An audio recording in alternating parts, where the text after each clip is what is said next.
Hello, and welcome to Up for Discussion, brought to you by 4 Home Field Advantage Sports Talk, where our motto is our home, our field, your advantage. Today we're going to go over the AFC South.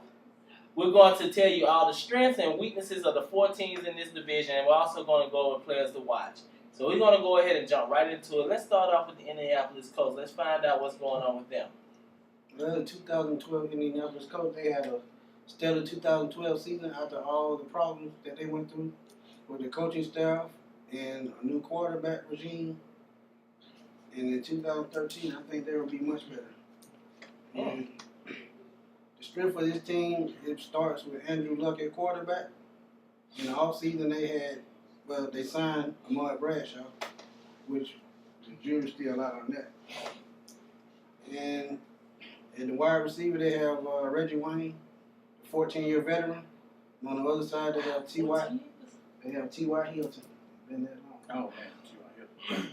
Yeah, T.Y. Hilton came onto the scene last year to help take the load off Reggie Wayne. And they also have 2 tight ends with Dwayne Allen and Kobe Cleveland, who went to Stanford with Andrew Luck. So it's like a safety guard. And for their weakness, I have to go to the defensive side of the ball. Their linebackers were decimated with injuries last year. Pat Anger, the middle linebacker, was hurt much of the year, so he was not much of a factor. And the loss of Dwight Freeney to San Diego, I mean, even though he's up in age, I feel like it might still hurt him a little bit. But they still have Robert Matthews on the other side. They brought in Eric Walton to take Freeney's spot, but he looked kind of suspect in the divisional game versus the 49ers. And my player to watch, it has to be Bjorn Warner, the rookie out of Florida State, because he will be their future replacement on the outside linebacker, and the first couple of seasons should tell you if he will be a difference maker for that team. Now, the worst case scenario, if those corners, if they don't, if they don't come up with big plays, Vontae Davis and I didn't even know he was in Indianapolis. Yeah, he got signed last year. And Darius Butler, I'm sorry. So if they can play better in the coverage and support the run game, I think they will pick up where they left off last year and make another playoff appearance. Now, the team that's trying to get past the Houston Texans, I'm gonna see what they're gonna do. All right, well, I got the Houston Texans, and let me go ahead and just start with their defense. Of course, you know about J.J. Watt, collected 20.5 sacks.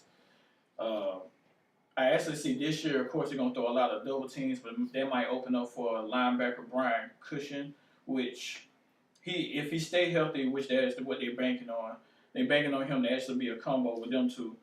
Also, they lost Connor Barwin, and they think that Whitney Marcel is going to be the one that's going to take that spot. He's going to be in his second year, so they have high expectations for him. They also picked up Ed Reed in the free agency. Of course, he's going to be coming back from hip surgery. But they're expecting him to take the corners and, under his wing to teach them how to play, a better defense. Now, let's go ahead and talk about the offense. The offense, of course, you got Aaron Foster. We know what he's going to do. He's proven it every single time. They also still have wide receiver Andre Johnson. We know he can play. I think it's just pretty much it's all about him getting the ball at this point. And they also picked up a rookie, DeAndre Hopkins. And I know a lot of people are saying about how he's not really that quick, his speed and everything, but they did say the boy got really great hands, so they think that's really going to help him out.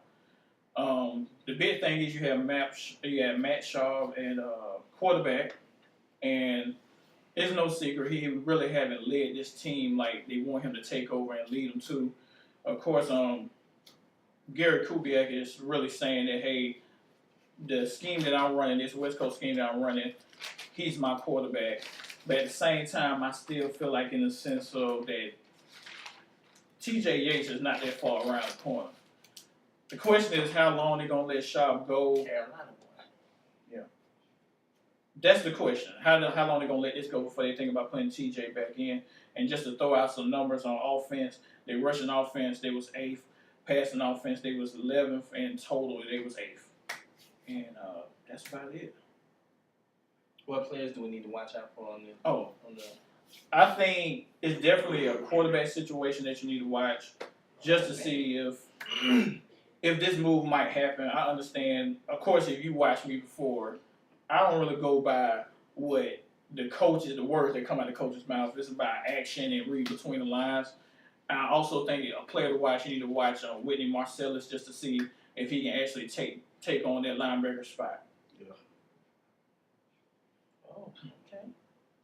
Sounds very interesting. What the most sorry Jaguars gonna be? Blame it on Gabbert. Well, I'm covering the Jacksonville Jaguars. To be honest, we should just ignore what the 2012 season. Forget it ever happened because this team has done it as well. The owner has made it a clear emphasis that he does not want to remember the past. He wants to move forward, which is one reason why he decided to re-energize the team with new uniforms.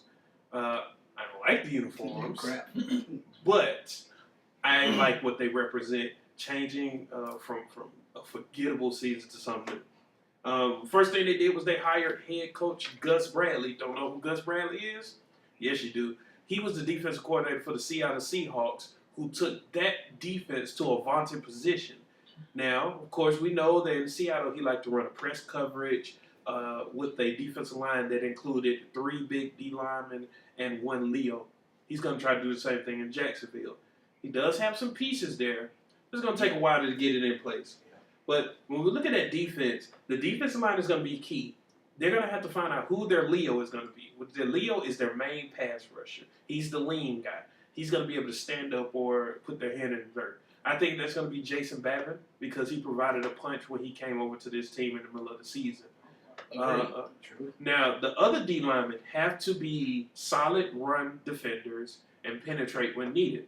So one of the problems is Tyson Alualu. He's been a big disappointment since he was selected too high. Yes, he was selected in the top 10. Now they're moving him from D tackle to defensive end. This may save his career. If we remember in Seattle, Red Bryant was almost on his way out of town, but Gus Bradley saved his job.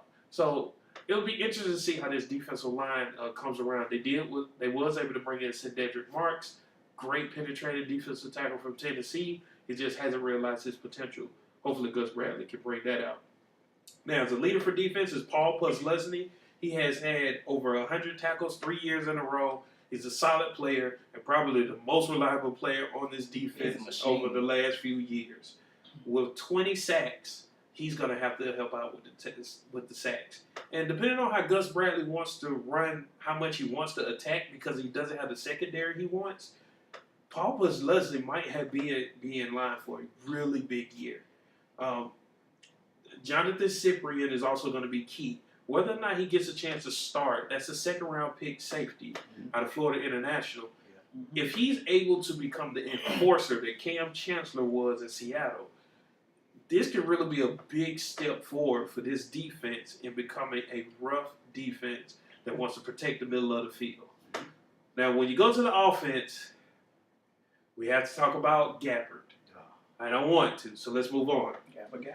What I will talk about is the fact that they decided to give Gabbert weapons before they got rid of him. I appreciate that, and I know Gabbert does too, even though he doesn't deserve the opportunity. They took Luke Joker with the first overall pick.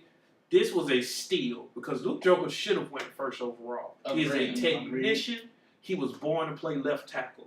So he's going to come in and he's going to play right tackle because they already have Eugene Moreau on the other side. It's going to be some bookend tackles that's going to try to get rid of that phantom pressure that Gabbert sees. Gabbert, whenever he's in the game, he sees the sack before he even comes. That's his problem. Maybe they can help out with this.